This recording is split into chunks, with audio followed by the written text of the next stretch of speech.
Two referendums here in Vigo County passed last night. One in Washington, Indiana failed. That referendum would allow school leaders to build a new middle school.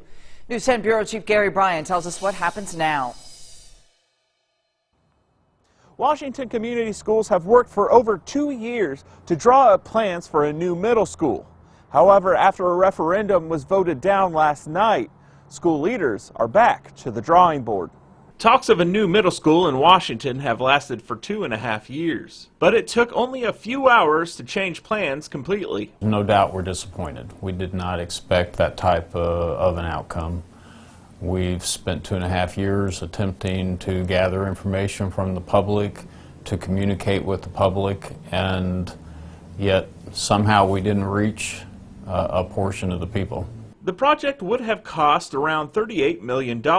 School leaders hoped a new building would help with the overcrowding issues that the district is facing. What do you guys do going forward now? Right. No, it's a good question. The fact is, we don't quite know. We'll continue with what we're doing.